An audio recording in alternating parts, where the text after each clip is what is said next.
ሰላም ጤና ይስጥልን የተከበራችሁ አድማጮቻችን እንደምን አደራችሁ። እነሆ የዕለተ ሮብ ስርጭታችን ይዘን ቀርበናል። የቴክኒክ ባለሙያችን ዮሲ ታኑሪ፣ የስቱዲዮ ተረኞች ሰጤ ዘመንና አይቸው ባየነን። እንደተለመደው ስርጭታችን እስከ ጠዋቱ 7 ሰዓት ድረስ ይቀጥላል። በዚህ አንድ ሰዓት ስርጭት ውስጥ ዜና ይነበባል፣ ጋዜጣዎች ለአንባቢያን ይዘው ቀረቡ የሚሉትን እንመለከታለን። በማከታተልም የስልክ ውይይት ይኖረናል። እስከ ስርጭታችን ፍጻሜ ድረስ ቆይታችሁ ከኛ ጋር ይሁን። አሁን ዜናውን በባልደረባዬ ሰጤ ዘመነ። አመሰግናለሁ አይቸው። አርዕስተ ዜና። ለስራ ጉብኝት በአሜሪካ ዋሽንግተን ከተማ የሚገኙት ጠቅላይ ሚኒስትር ቤንያሚን ኔታንያሁ ዛሬ ምሽት ከፕሬዝዳንት ትራምፕ ጋር ተገናኝተው ይወያያሉ ተብሎ ይጠበቃል። የትምህርት ሚኒስትር ዮአብ ኪሽ የአሜሪካው ፕሬዝዳንት ዶናልድ ትራምፕ በእስራኤል የነጻነት ቀን በሚሰጠው ልዩ የሽልማት ስነስርዓት እንዲካፈሉ በይፋ ጋበዟቸው።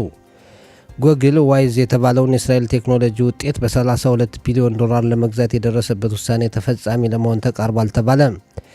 ኢራን በኒውክሌር ተቋሟ ብቻ የመነጋገር ፍላጎት ያላት መሆኑን በድጋሚ ያስታወቀች። የሚሉት የሰዓቱ ዋና ዋና ዜናዎች ናቸው። ዝርዝሩ እነሆ። ለስራ ጉብኝት በአሜሪካ ዋሽንግተን ከተማ የሚገኙት ጠቅላይ ሚኒስትር ቤንያሚን ኔታንያሁ ዛሬ ምሽት ከፕሬዝዳንት ትራምፕ ጋር ተገናኝተው ይወያያሉ ተብሎ ይጠበቃል።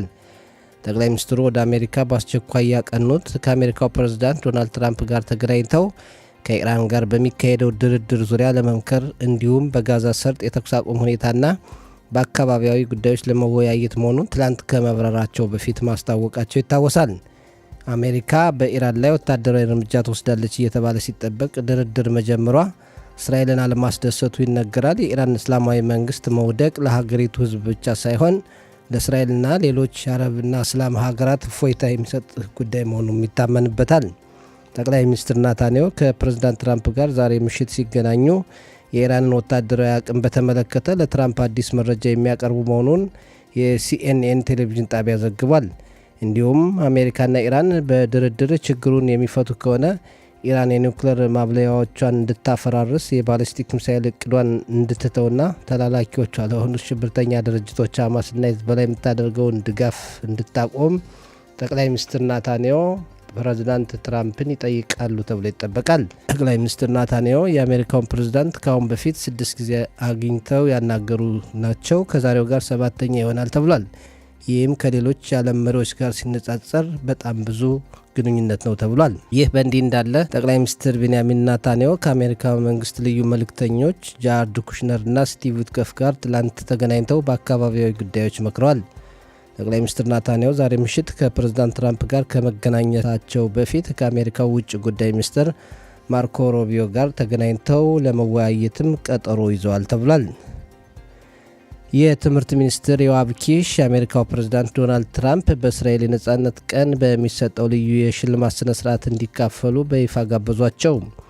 ፕሬዝዳንት ትራምፕ በ78ኛው የእስራኤል ነጻነት ቀን ወደ ሀገራችን እንዲመጡ ከመጋበዛቸው ባሻገር ለይሁዲ ሕዝብ ልዩ አስተዋጽኦ ያደረጉ ሰው በሚል ሽልማት እንዲበረከትላቸው ይሆናል ብለዋል የትምህርት ሚኒስትር ዮአብ ኪሽ። ዮአብ ኪሽ በተጨማሪ እንዳሉት የአሜሪካው ፕሬዝዳንት ዶናልድ ትራምፕ ለእስራኤል ሀገርና ለይሁዲ ሕዝብ ላለፉት በርካታ ዓመታት ድጋፍ አድርገዋል። ለዚህ መልካም ስራቸው ደግሞ ሽልማት ይገባቸዋል። ሽልማቱ የሰሩትን ታሪካዊ ስራ ለማመስገን ምስክር ይሆናል ብለዋል። ትራምፕ ግብዣውን ተቀብለው ወደ እስራኤል ከመጡ ቅርጽ ይቀበላሉ። የሚሰጣቸው ሐውልት መሳዩ ቅርጽ መሰረቱ ከፈረሰው ቤተ መቅደስ ግንብ ከተወሰዱ ድንጋዮች የተሰራ ሲሆን የይሁዲ ሕዝብን ታሪክ ያሳያል ተብሏል። የላይኛው የቅርጽ ክፍል ደግሞ የሚያብረቀርቅና የዳዊት ኮከብን ከያዘ ወርቅ የተሰራ ሲሆን ዳግም መነሳትን፣ የወደፊቱን ተስፋና ስኬት ያመላክታል ተብሏል።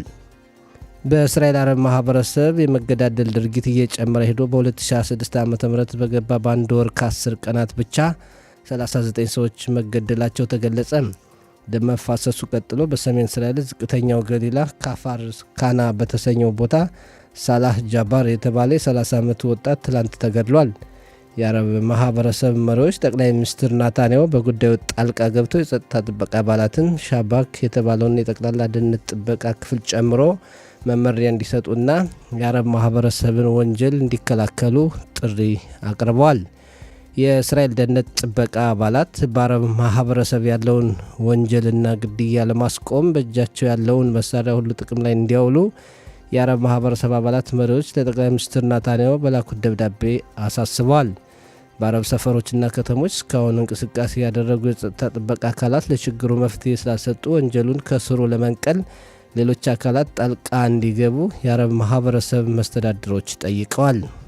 ኢራን በኒውክሌር ተቋሟ ብቻ የመነጋገር ፍላጎት ያላት መሆኑን በድጋሚ አስታወቀች። የኢራን ከፍተኛ አመራር አሊ ሀምናኢ አማካሪ አሊል አርጀኒ እንዳለው ኢራን ከአሜሪካ ጋር መደራደር የምትፈልገው በኒውክሌር እቅዷ ዙሪያ ብቻ ነው። የኒውክሌሩ ጉዳይ መፍትሄ ካገኘ ወደ ሌላ አጀንዳ ማለፍ ይቻላል። ይሁን እንጂ ለጊዜው በኒውክሌር እቅድ ዙሪያ መወያየት እንፈልጋለን። ጦርነት ችግሩን አይፈታውም። ችግሩን በውይይት መፍታት ያስፈልጋል ብሏል። ይህ በእንዲህ እንዳለ አሜሪካ ከኢራን ጋር ያለውን ችግር በድርድር ለመፍታት ፍላጎት እንዳላት ፕሬዝዳንት ትራምፕ በድጋሚ ገልጸዋል። ኢራን የኒውክሌር እቅዷን ካቋረጠችና የባሊስቲክ ሚሳኤል ስራዋን ካቆመች አሜሪካ ከኢራን ጋር ከስምምነት ላይ የምትደርስበት ሁኔታ መኖሩንና ኢራንም ችግሩን በዲፕሎማሲያዊ መንገድ ለመፍታት ፍላጎት ያሳየች መሆኑን ፕሬዝዳንት ትራምፕ ከፎክስ ኒውስ ቴሌቪዥን ጣቢያ ጋር ባካሄዱት ቃለ ምልልስ ገልጸዋል። ጉግል ዋይዝ የተባለውን የእስራኤል ቴክኖሎጂ ውጤት በ32 ቢሊዮን ዶላር ለመግዛት የደረሰበት ውሳኔ ተፈጻሚ ለመሆን ተቃርቧል ተባለ። የአውሮፓ ህብረት የንግድ ቁጥጥር አካል ጉግል ዋይዝን መግዛት ይችላል ብሎ ትላንት በመፍቀዱ በእስራኤል ታሪክ ከፍተኛ በተባለ የገንዘብ መጠን በ32 ቢሊዮን ዶላር ይሸጣል። ጉግል ዋይዝን ለመግዛት የደረሰበትን ውሳኔ ለማሟላት የአንዳንድ ሀገራት ውሳኔ ብቻ ይቀራል ተብሏል። ዋይዝ በ2020 ዓ.ም በአራት እስራኤላውያን የተቋቋመ የቴክኖሎጂ ውጤት ሲሆን በኮምፒውተር ኢንተርኔት አማካይነት መረጃዎችን በመጠበቅ የሚታወቅና ስሙ በአሜሪካ የተጻፈ ድርጅት ነው። ዋይዝን የመሰረቱ እስራኤላውያን አሳፍ፣ የኖን፣ አሚና ሮይ የተባሉ ወጣቶች ናቸው። የእስራኤል የቴክኖሎጂ ውጤቶች እንደ ዌዝና ሞቢላይ አይነቶቹ በብዙ ገንዘብ የተሸጡ ሲሆን የኢንተል የኮምፒውተርና ተያያዥ ቴክኖሎጂ አምራች ድርጅት ሞቢላይ የተባለውን የመኪና አቅጣጫ ጠቋሚና ለሾፌሮች አጋዥ ቴክኖሎጂ በ15.3 ቢሊዮን ዶላር መግዛቱ ይታወቃል። ጉግል ደግሞ ዋይዝን በጥፍ በ32 ቢሊዮን ዶላር ለመግዛት አብዛኞቹን ሂደቶች ጨርሷል ተብሏል። ኢንዶኔዥያ 8000 የሚሆኑ ወታደሮችን ወደ ጋዛ ለመላክ መወሰኗን ተከትሎ በሀገሪቱ ፕሬዝዳንት ላይ የሀገሪቱ ሕዝብ ትችት እያቀረበ ነው ተባለ። የሀገሪቱ ፕሬዝዳንት ፋርቦኦ ሱቢያንቶ ትራምፕ ካቋቋሙት የጋዛ ሰላም መማክርት አባል በመሆን ሀገራቸው በሺዎች የሚቆጠሩ ወታደሮችን እንድትልክ መፍቀዳቸው የእስራኤልን ፍላጎት ሊያስከብር የሚችል የጦር ኃይል ላኩ በሚል በሀገሪቱ ሕዝብ ዘንድ ትችት አስከትሎባቸዋል። ፕሬዝዳንቱ በበኩላቸው ወታደሮች ወደ ጋዛ መሄድ የፍልስጤም ነጻ ሀገርን መመስረት እውን ካላደረገ ከሰላም መማክርቱ እንወጣለን ብለዋል። የኮሎምቢያ ፕሬዝዳንት ጉስታቮ ፔትሮ ከግድያ ሙከራ መትረፋቸውን አሳወቁ። የኮሎምቢያው ፕሬዝዳንት እንዳሉት ባለፈው ሌሊት በሄሊኮፕተር ወደ ካሪቢያን የባህር ዳርቻ ተጉዘው በሚወርዱበት ወቅት መሳሪያ የታጠቁ አካላት ጉዳት ለማድረስ ማቀዳቸውን መረጃ ስለተገኘ ሄሊኮፕተሩ አቅጣጫውን ቀይሮ ለተወሰኑ ጊዜያት በመብረር አስተማማኝ ቦታ ማግኘቱን ለማረፍ ገልጿል።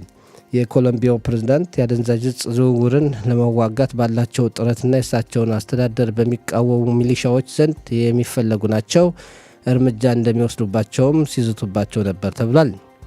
በመጨረሻም የአየር ንብረት ትንበያ በዛሬው ዕለት ሙቀቱ በመጠኑ ይቀንሳል፣ በአንዳንድ አካባቢዎች አልፎ አልፎ ሊዘንብ ይችላል ብለዋል። የአየር ንብረት ትንበያ ባለሙያዎች የዛሬው የሙቀት መጠን በዲግሪ ሴንቲግሬድ በኢየሩሳሌምና አካባቢው 15፣ በቴል አቪቭ፣ ሃይፋና በኤርሸባ በተመሳሳይ ሁኔታ 19፣ በኤላት 26 ዲግሪ ሴንቲግሬድ ይሆናል ብለዋል የዘርፉ ባለሙያዎች። አይቸው ለሰዓቱ ያለን ዜና እዚህ ላይ ያበቃ። ሰጠኝ እናመሰግናለን ለዜናው። የተከበራችሁ አድማጮቻችን አሁን ደግሞ ጋዜጦች ለአንባቢያን ምን ይዘው ቀረቡ የሚሉትን እንመለከታለን። ሶስት ጋዜጦች ዛሬ ፊት ለፊት ላይ ይገኛሉ። ማዕሪብ፣ ሀሬትና የዲዮት አህሮኖት ናቸው። ማዕሪብና የዲዮት አህሮኖት የጠቅላይ ሚኒስትር ቤንያሚን ኔታንያሁን በአሜሪካ የሚያደርጉትን ጉብኝት በተመለከተ ከነ ምስል ፎቶግራፋቸው መጀመሪያ ሽፋን ላይ ሲያቀርቡ፣ ሀሬት ደግሞ በአዛን በማስመልከት የጥምሩ መንግስት ያለውን አቋም የሚያሳይ ይዘው ቀርበዋል። በማዕሪብን ጀምር። ማዕሪብ በመጀመሪያ ሽፋኑ ላይ ለፕሬዚዳንት ዶናልድ ትራምፕ መልእክት አለን በማለት የጠቅላይ ሚኒስትር ቤንያሚን ኔታንያሁ ጉዞ ያን ይመስላል የሚል ጽሑፍ ተጽፏል። ከፊል ስምምነትም እስራኤል እንደማትፈልግ ያሳውቃሉ ተብሎም ይጠበቃል። በአረብ እስራኤላውያን መካከል ያለው አምባጓሮ ይቆም በማለት በተለያዩ ቦታዎች ሰልፍ ወጥተው አምሽተዋል። የእስራኤልን የአየር ክልል የሚጠባበቁት የወታደሩ ክፍል በተጠንቀቅ ላይ ናቸው ተባለ በማለት የመጀመሪያ ሽፋኑን በዚህ ይከፍታል። በማከታተል ወደ ውስጥ በምንሄድም በተለይ የእስራኤልን የአየር ክልል የሚጠብቁት ወታደሮች እንደ ኪፓት ባርዜል፣ ኬላ ዳቪድ እያልን የምንጠራውና አሁንም አዲስ የተጨመረው ጨረር፣ ሌሎችም በአንድ ላይ በመሆን በጠቅላላ የእስራኤልን የአየር ክልል ሊደርስ ከሚችል ጥቃት ለመከላከል ከመቼውን ጊዜ በተጠንቀቅ ላይ ነን በማለት ያሉት ጽሑፉን በዚህ በሰፊ ጽፎታል። ሁሌም በተጠንቀቅ ላይ ነው ያለ ነው፣ ነገር ግን ዛሬ ግን ከመቼውን ጊዜ በበለጠ በተጠንቀቅ ላይ ነው ያለ ነው በማለት ጽሑፋቸውን ዘግበው ተቀምጧል። የጠቅላይ ሚኒስትር ቤንያሚን ኔታንያሁ ወደ አሜሪካ የመጓዝ ሁኔታ የእስራኤልን አቋም ለማሳወቅ ለፕሬዚዳንት ዶናልድ ትራምፕ ለማሳወቅ ሰዓቱ አሁን ነው በማለት ይህን አጀንዳ ይዘው በሰፊው እንደሚነጋገሩበት እዚህ ጋዜጣ ላይ ተጽፎ ይገኛል። ከፊል ስምምነት እስራኤል እንደማትፈልግና እስራኤልም ነፃ እንቅስቃሴ ምናልባት ጦርነቱ እንኳ ቢከፈት አሜሪካ ጥቃት ብታደርስ እስራኤልም ወደ ጥቃቱ ለመቀላቀል ነፃ እንቅስቃሴ እንዲፈቀድላት የሚሉትንም አስቀድሞ ይህንም በማሳወቅ ዙሪያ ያወራሉ ተብሎ ይመክራሉ ተብሎ ይጠበቃል። ከዛም በማሸጋገርም የጋዛን ሰርጥ በተመለከተም ያወራሉ ተብሎ ይጠበቃል። ይህ በዚህ እንዳለ የኢራን ከፍተኛ ባለስልጣን ወደ ኦማን በመሄድ ቀጣይ ድርድር ምን ሊመስል ይችላል የሚለውን ዙሪያ ለመወያየት አስቀድመው እዛ በመሄድ ሀሳባቸውን አቋማቸውን ለማሳወቅ ጥረት እያደረጉ ነው። መከላከያ ሰራዊታችን በአዲስ ብርጌድ አሁንም አዲስ ብርጌድ እንዳቋቋመና በዚህም በተለይ ይህ ብርጌድ በይሁዳና ሰማሪያ በአዛ ሰርጥ ሊዋጋና ቦታው ሊጠብቅ የሚችል ኡግዳ ወይም ብርጌድ 38 እየተባለ የሚጠራ ይህ ጦርነት ከተቀሰቀሰ ወዲህ ለሁለተኛ ጊዜ አዲስ ብርጌድ ሲቋቋም ነው በማለት እዚህ ጽሑፍ ላይም ተጽፏል። ኢንዶኔዚያን በመመልከት ኢንዶኔዚያ ወደ 8,000 የሚሆኑ ወታደሮቿን ወደ ጋዛ ሰርጥ ለመላክ እቺ የመጀመሪያዋ ሀገር ሆናለች። ይህም ቀደም ሲል ባልደረባይ ሰጠይ በዜና ወጃው ላይ እንዳሳወቀው እዚህ ጋዜጣ ላይም አንዳንድ የሀገሪቱ ነዋሪዎችን በዚህን በመቃወም ትችት እያደረሱባቸው እንደሆነ በፕሬዝዳንት ላይ የተነገረው ሁኔታ አለ። በደቡብ ሶሪያ ውስጥ መከላከያ ሰራዊታችን አልጃማ የተሰኘ ቦታ የነበረ መሳሪያን በማጥቃት ማውደማቸውን አስታውቋል የሚል ጽሑፍም እዚህ አለ። በማከታተልም ምናልባት ፕሬዚዳንት ዶናልድ ትራምፕ እንደ ቬኔዙዌላም ፕሬዚዳንት በነበሩ እንደሳቸውም ምናልባት ሀማኒ ላይም ሊያደርጉ ይችሉ ይሆናል የሚል የማስፈራሪያ ዛቻ መሳይ ሁኔታ እንዳለ በዚህ የጠቀሱ ሁኔታ አለ። የ2026ን የሀገሪቱን ባጀት በማስመልከት ምናልባት ሃይማኖተኞች ፓርቲዎች ባጀቱን ሊደግፉ ይችሉ ይሆናል። ምንም እንኳ የነሱን ሃይማኖተኛ ተማሪዎች ወደ ወታደር ቤት እንዳይገቡ የሚከለክለው ሕግ ባይጸድቅም ምናልባት ሊደግፉ ይችሉ ይሆናል የሚል ጽሑፍ እዚህ ላይም በደንብ ተጽፎ እናያለን። 2 እስራኤላውያን አረብ ሽብርተኞች የሽብር ፈጠራ ድርጊት ካካሄዱ በኋላ ለመጀመሪያ ጊዜ የእስራኤል ዜግነታቸውን በመንጠቅ ወደ አዛ ሊባረሩ ነው የሚል ጽሑፍ እዚህ ላይም ተጽፎ እናያለን። ፕሬዚዳንት ይስሐቅ ሄርዞግ በአውስትራሊያ የሚያደርጉትን ጉብኝታቸውን እንደቀጠሉ ነው በማለት ይህም በአንድ ትምህርት ቤት ውስጥ በመጎብኘት ላይ ያሉ ከልጆች ጋር ቆመው ሲነጋገሩ የሚያሳይ ከባለቤታቸው ጋር የሚያሳይ ምስል ፎቶግራፍ አለ። ቱርክ ውስጥ አንድ ለእስራኤል ሞሳድ የሚሰራ ወይም የሚያገለግል ግለሰብ በቁጥጥር ስር አውለናል ሲሉ አስታወቁ። ይህም የፍልስጤሞችን እንቅስቃሴ በተለይ በቱርክ ውስጥ የፍልስጤሞችን እንቅስቃሴ እንዲከታተል የታዘዘ ነው በማለት ተጠቅሷል። ማቶስ ወይም F-35 የተሰኘው ተዋጊ ዘመናዊ አውሮፕላን 350ኛ በኤፍ-35 እንደሚበር የሚያሳውቅ ከታሲያ አቪሪት ማለት ከእስራኤል ኢንዱስትሪ የአየር ኃይል ኢንዱስትሪ መረከቡን በዚህ ጽሑፍ ላይም በሰፊው ተጽፎ ይታያል። የአረብ እስራኤላውያን በአካባቢያቸው ያለው አምባጓሮ ይቁም በማለት በተለያዩ ከተማዎች ሰላማዊ ሰልፍ ወጥተዋል። ይህም በቴል አቪቭ፣ በሃይፋ እንዲሁም በሌሎች ቦታ ወጥተው ድምፃቸውን ከፍ አድርገው አሰምተዋል። ይህም ትናንትም አድርገዋል፣ ዛሬም ይቀጥላል ተብሎ ይጠበቃል ብለዋል።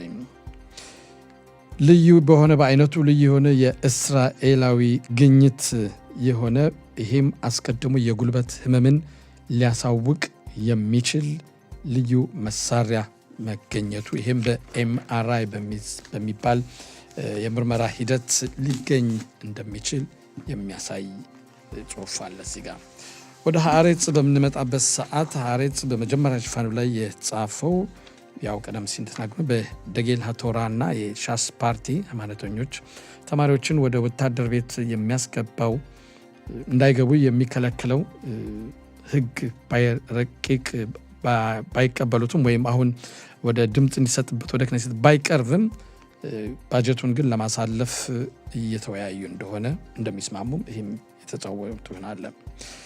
ኢስማን የተሰኘው ከጠቅላይ ሚኒስትሩ ቤት ላይ ርችት ወርውሯል የተባሉ እሱና ሌሎች 3 ባልደረቦቹ ከአቃቢ ህግ ጋር የተደረሰበትን ስምምነት አንቀበልም በማለት ስምምነቱን በማፍረስ እንደገና ወደ ከፍተኛው ፍርድ ቤት ጉዳዩ እንዲመለከተው አደረጉ የሚል ጽሑፍም ተጽፏል። በሄብሮን ያሉ ፍልስጤማውያንን መሬታቸውን እንዳያርሱ ወይም እንዳይገለገሉበት በቦታው ያሉት መከላከያ ሰራዊት መመሪያ እንደተሰጡና እየከለከሏቸው እንደሆን የሚያሳይ ጽሑፍም እዚህ ጋር ይታያል።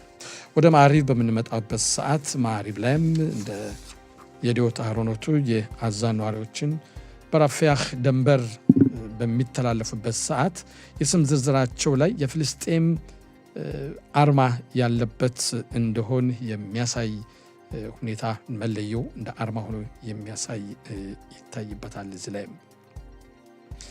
በአራት አይን ቁጭ ብለን እንወያያለን በማለት ጠቅላይ ሚኒስትር ቤንያሚን ኔታንያሁ ከፕሬዚዳንት ዶናልድ ትራምፕ ጋር የሚያደርጉትን ንግግር ውይይትን በማስመልከትም በሰፊው የተጻፈውናል። የየሪሆ ግንብ በሚል አዲስ ተዋቅሮ የነበረው በወቅቱ በ2018 ዓመተ ምህረት ይህ የየሪሆ ህግ የሚለው በዛ ዙሪያ ትኩረት ባለመሰጠቱ ምክንያት ጥቅምት 7 2023 የተከሰተው ክስተት የዛ ጠንቅ ነው ሲሉ አንዳንድ ግለሰቦች እየተናገሩ እንደሆነ ይነገራል።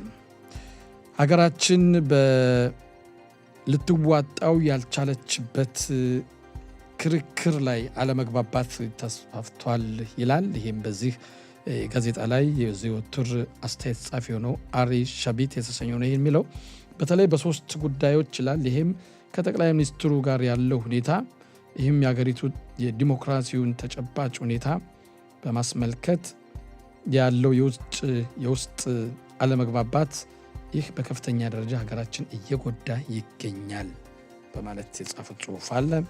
ይህም በራፊያህ መተላለፊያ በር መንገድ ላይ የመዲናት ፍልስጤን ወይም የፍልስጤን ሀገር የሚል አርማ ያለበት ከስም ዝርዝሩ ላይ እንዳለ፣ ይህም በተለይ ጠቅላይ ሚኒስትር ቤንያሚን ኔታንያሁ የራስ ገዝ አስተዳደሩ በዚህ ጉዳይ በዚህ ዙሪያ ጣልቃ አይገባም ብለው የተናገሩትን የሚያከሽፍ ሆኖ ተገኝቷል።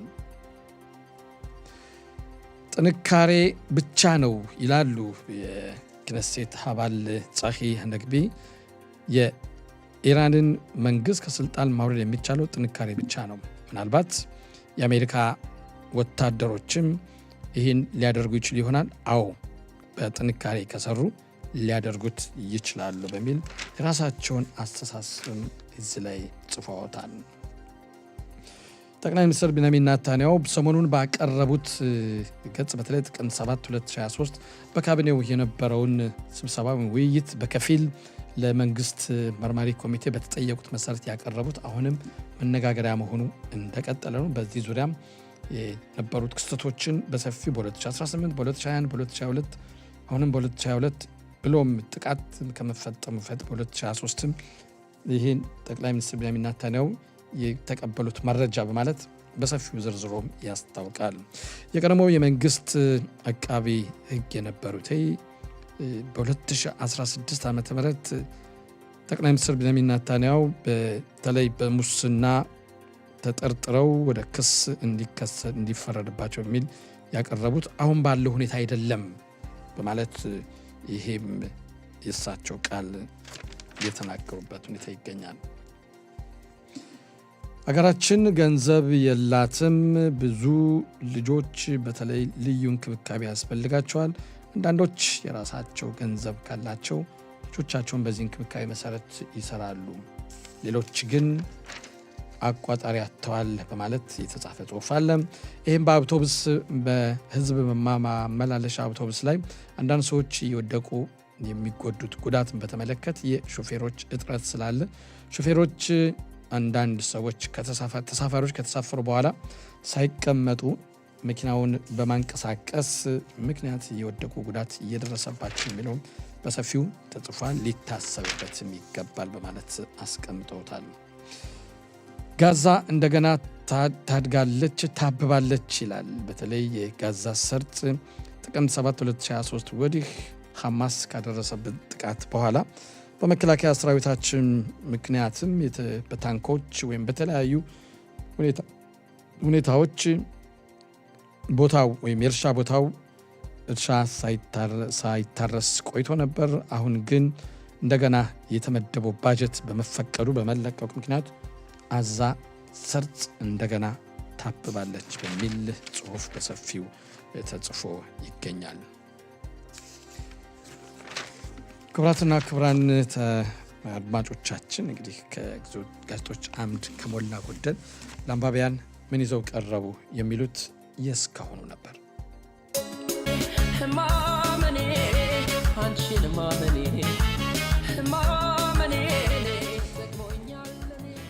ሰጠኝ አቤት አቤት ደህና ብቻዬን ዘና ፈታ ብዬ ስሰራ ቆይቼ ነበር። ደግሞ መጣ ብቻዬን ስሰራ አልከው እንዴ? ይሄ እኮ የቡድን ስራ ነው። አይ ቢሆንም ከሌሎች ባልደረቦች ጋር ስራ ነበር። አንተን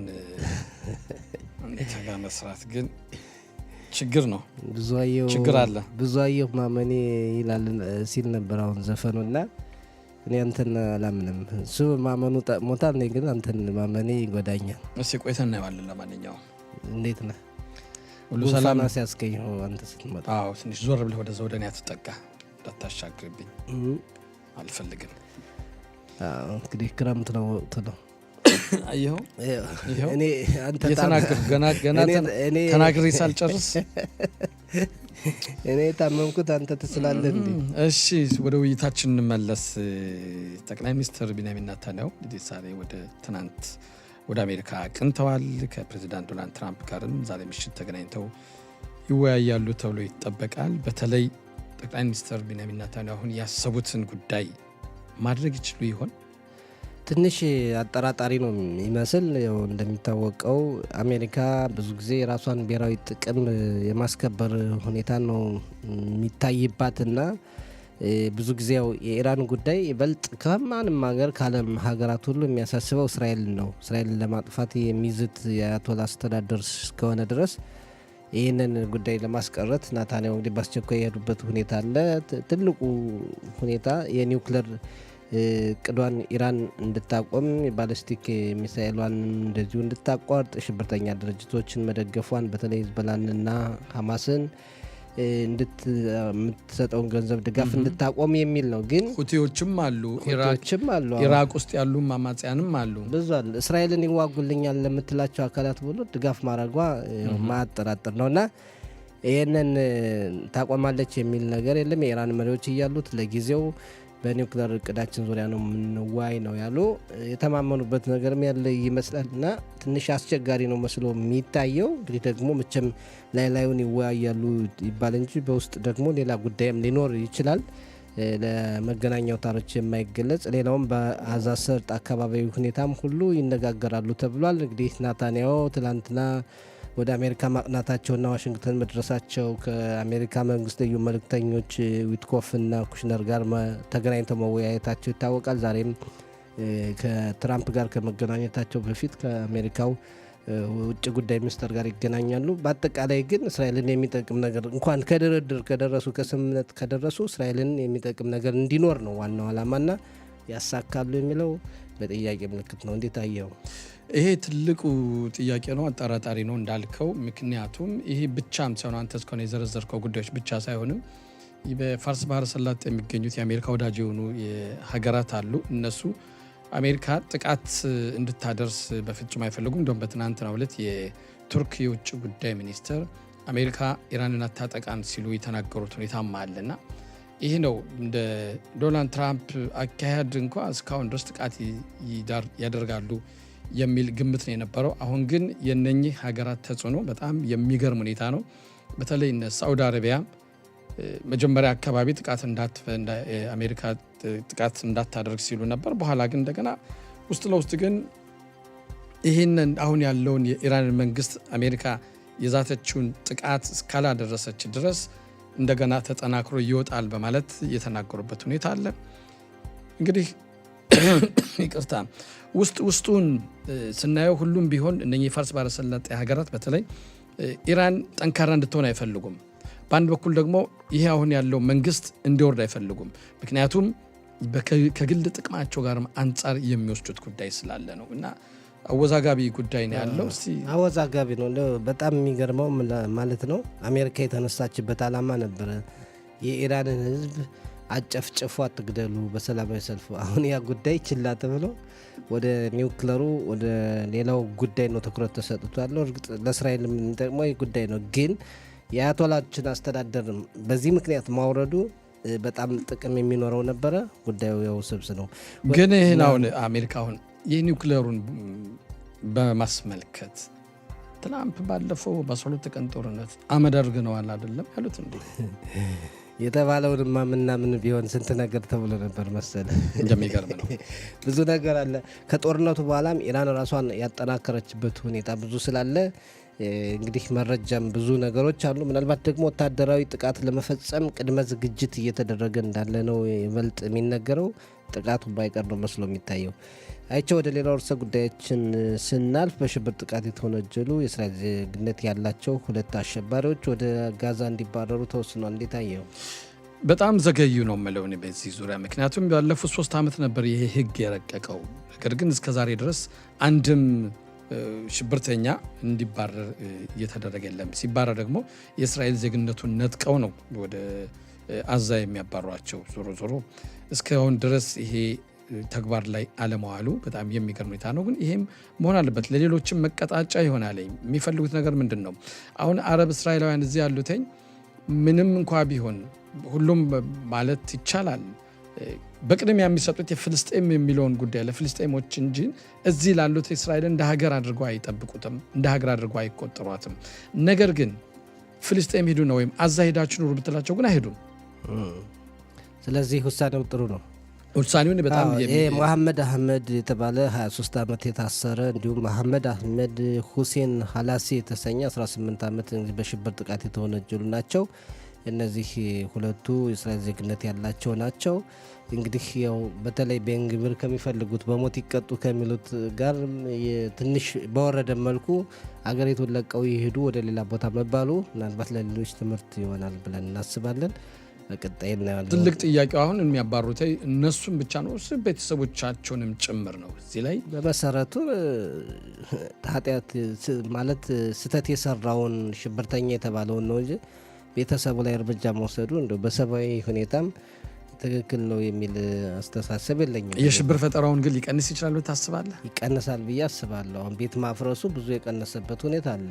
ሌላው ቢጎዳም ሌላው የቤተሰብ አካል። የትምህርት ሚኒስተር ዮአብ ኪሽ ፕሬዚዳንት ዶናልድ ትራምፕን በእስራኤል ነጻነት ቀን የጋበዙበት ሁኔታና ሽልማት እንዲሰጣቸው የወሰኑት ውሳኔስ እንዴት ትመለከተዋለህ? በአንድ በኩል ያልተለመደ ነው። ውጭ ሀገር ዜጋ በእስራኤል ነጻነት ቀን ለእስራኤል አስተዋጽኦ አበርክቷል ተብሎ ሽልማት ይሰጠው ሲባል ሰምተን አናውቅም ብዙውን ጊዜ። ግን ሌላ በኩል ደግሞ ትራምፕ ለእስራኤል ብዙ አስተዋጽኦ አድርገዋል። የኢየሩሳሌም እውቅና፣ ሌሎችንም አሁን ድረስ እንዳንድ የሀገራቸው ክፍል ቆጥረው ነው የሚንቀሳቀሱ ማለት ይቻላል። እና ሽልማቱ ቢሰጥ የሁለቱን ሀገራት ግንኙነት የበለጠ የሚያበረታታ ስለሆነ በመልካም ጎን የሚታይ ነው። እና እንግዲህ ትራምፕ ይመጣሉ ወይ በ78ኛው የእስራኤል ነጻነት ቀን የምናየው ይሆናል። ልዩ ሁኔታን ነው የሚፈጥር ከመጡ ይመጡ ይሆናል። እንግዲህ እሳቸው እንደዚህ አይነት ነገር ይወዳሉ አይደል? አዎ፣ ሽልማትና አድናቆት ይወዳሉ። የሚፈልጉትም ይህን ነው። ይመጣሉ ብለን እናስባለን። ሌላው ደግሞ እዚህ የምትጨምረው ከሌለ ወደ ሌላው ርዕሰ ጉዳይ እንለፍ። በአረብ እስራኤላውያን መካከል ያለው የመገዳደል ሁኔታ ቀጥሏል ምንም ያለማቋረጥ። ይህ ጉዳይ እንዲያውም እየባሰ ነው የሄደ። አንዳንዴ እልህ የተያያዙም ይመስላል። እንዴት ነው 2026 ዓመት ከጀመረ ወዲህ ከ30 በላይ ነው የተገደሉት። 3940 እየደረሰ ነው። ተመልከት እንግዲህ ይሄ እጅግ በጣም በሚያሳዝን ሁኔታ ነው። ይሄ እንዴት ነው መከላከል የሚቻለው? ይሄ እንዴት ነው ማጥፋት የሚቻለው? ፖሊስ ላይ እነኚህ የአረብ ማህበረሰቦች ፖሊስ ላይ ከፍተኛ ትችት አላቸው። ፖሊስ ይሄን ሊያጠፋልን አልቻለም፣ ሊከላከል አልቻለም። ፖሊስ በበኩሉ ደግሞ ሽቱፍ ፖላ ወይም ከፖሊስ ጋር አብሮ የመስረቱ የመተባበሩ ሁኔታ በአረብ ማህበረሰቦቹ ዘንድ የለም ይላሉ። ይሄም የራሳቸውን አቋም ይዞ የሚጓዙበት ሁኔታ ነው የምናያለን። ግን እዚህ ላይ በይሁዳውያን መንደሮችም የዚህ አይነት ክስተት ነበረ። ፖሊስ ይሄን ከስር መሰረቱ አጥፍቶታል ማለት ይቻላል። ይሄ እንደዚህ ካደረጉ እንዴት የአረብ ማህበረሰቡንስ ማጥፋት አይችሉም የሚለው ከፍተኛ ትችት ቢቀርብበትም ይህም አንድ ጥያቄ አለው። በአንድ በኩል ስንመለከተው እዛው ያሉት የአረብ ማህበረሰቦቹ ከፖሊስ ጋር አብረው ተባብረው ቢሰሩ ነገ ማልዳ እነዛ ቤተሰቦች መጥተው እነሱ ሊገላቸው ይችላሉ። እነሱንስ ጥንቃቄ ሊሰጧቸው ይችላል። እነሱስ ሊከላከሉላቸው ሊደርስባቸው ከሚችል ጉዳትስ ፖሊስ ሊያድናቸው ይችላል የሚል ሁኔታ አለ። ይሄን በከፍተኛ ደረጃ ብዙ ሊሰራበት ሊጠናበት የሚገባ ነው። ግን ዞሮ ራሳቸው በዚህ ዙሪያ ኃላፊነት ወስደው ከፖሊስ ጋር የማይሰሩበት መንገድ ካለ ይህ ግድያዊ ነው። ትናንትና ሰላማዊ ሰልፍ እንደዛ ውለው ሲመለሱ አንድ የ30 ዓመት ነው ገና ወደ ቤታቸው ሳይመለሱ የተገደለው እና ይሄ ብዙም ሰልፉም ብዙ ሊያስቀር ነው ብዬ የማስበው ነገር የለም። ወንበዴዎች ቢሆን ምንጊዜም ፖሊስን ንቀው እንደፈለጉ የሚሽከረከሩ እንደፈለጉ አራጊ ፈጣሪውን ያሉበት ሁኔታ ነው ያለ። ወንበዴ በፈለገው ጊዜ የፈለገውን ሰፈር የፈለገውን አካባቢ እየተቆጣጠረ ከፖሊስ በላይ ከሆነ በጣም አሳሳቢ ነው። ወደፊት እናየዋለን። በጣም ግን የሚያሳዝን ነው። በየቀኑ በጣም የአረብ ማህበረሰብ አባላት መገደላቸው ነገ ከነገ ወዲያ የሚያመጣው መዘዝ ወደ መሸጋገሩ አይቀርም። አመሰግናለሁ።